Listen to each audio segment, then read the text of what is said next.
Let's talk about macros in the ketogenic context. Hi, I'm Sheila from PinayKeto.com. I'm also an admin for Keto and Intermittent Fasting International on Facebook. Today we're going to talk about macros in the ketogenic context. Macros is just short for macronutrients. These are the major nutrients we get from food that our bodies use for energy and muscle building. These are fat, protein, and carbohydrates, which make up the calories we get from our food. We also get micronutrients. These are vitamins and minerals like sodium, magnesium, and potassium that the body needs for organs to function well. And for any type of diet, we calculate our personal macros depending on many factors such as physical activity, age, gender, body fat percentage, and weight loss goals.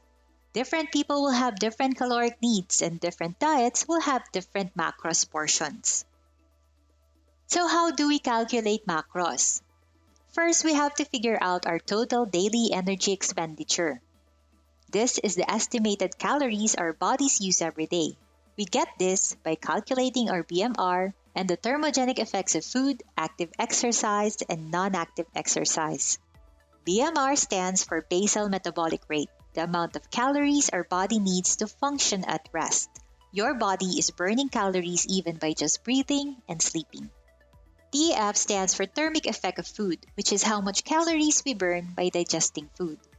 EAT, exercise activity thermogenesis, are the calories we burn by exercising.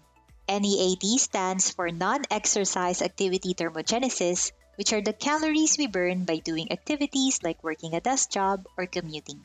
All of that will determine how much calories your body needs per day. Now, the standard keto diet has a set of macros that's different from traditional diets. We limit carbs and increase fat intake. I'd like to start with figuring out my protein requirement because we don't store protein like carbs and fat. We use up the protein we eat to repair and build muscles. What we don't use is metabolized and transported to the liver for amino deamination. The liver removes non-essential amino acids from molecules, and the resulting nitrogen will be converted into urea and released into the bloodstream. The kidney will filter out the blood, and the urea passes through the body as urine. Healthy people can metabolize protein well enough, but people with kidney disease should monitor their protein intake according to their doctor's advice. On the other hand, too little protein and we risk losing muscle mass, which impacts our strength, bone density, and immune system. This is very common to keto newbies, and we often hear about hair loss, dull skin. Most of the time, it's because they're not eating enough protein. Health organizations recommend 0.8 grams of protein per kilogram of body weight as the bare minimum protein intake to avoid muscle loss. There are two ways to calculate for protein, one based on total weight and the other one based on lean body mass. Calculating protein may seem complicated because there are a number of factors that affect protein requirements, plus the fact that keto doctors have different recommendations for protein intake. But generally, if you're younger, you can digest protein more efficiently. If you're working out, you'll need more protein. If you're sedentary, then you don't need as much. Before moving on, I also want to clarify that protein grams is not the same with actual physical gram. So if you need 60 grams of protein, it doesn't literally mean 60 grams of meat. In our example, you see that it's actually 200 grams of meat and a couple of eggs. So you can definitely enjoy your protein within reason. In keto, we limit our carbohydrate intake to 20 grams net carbs. This depletes our main energy source and the body will look for the next source, which is fat. We then feed our body with good fats to help it transition to burning body fat for energy.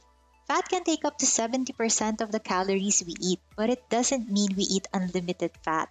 Remember that it is in the absence of carbs and not the abundance of fat that triggers ketosis. Now that we know just how much goes into calculating macros, you might wonder, is it worth tracking? If you're just starting out, you will definitely lose weight by simply cutting out carbs and sugar from your diet. But if you're still eating more than what your body needs, even if you're eating keto-friendly food, you will still gain weight. So it's helpful to have an idea of how much you should eat per day. Ideally, you should consult a fitness trainer who's familiar with keto. Big gyms have precise machines that can measure your body composition and they will calculate your macros for you. But you can also get an approximate calculation using the many Keto Macros calculators online. Then you can track your food using an app like Carb Manager just to see where you need to adjust to meet your goals. And of course, always consult your doctor first before starting out a new diet, especially if you have an existing medical condition. So to wrap up, macros is just short for macronutrients. Our keto macros will depend on our body fat percentage, physical activity, and weight loss goals. And tracking macros can help you learn about portion control. Next episode, we're going to talk about basic intermittent fasting. To get notified, please don't forget to like and subscribe and hit the bell button below. If you're looking for a Filipino support group, please join Keto and Intermittent Fasting International on Facebook. We have a lot of original content that you might find helpful. I'm also active on social media as Pinay Keto. Please check out my Instagram and website, pinayketo.com, for more keto tips, meal ideas, and recipes.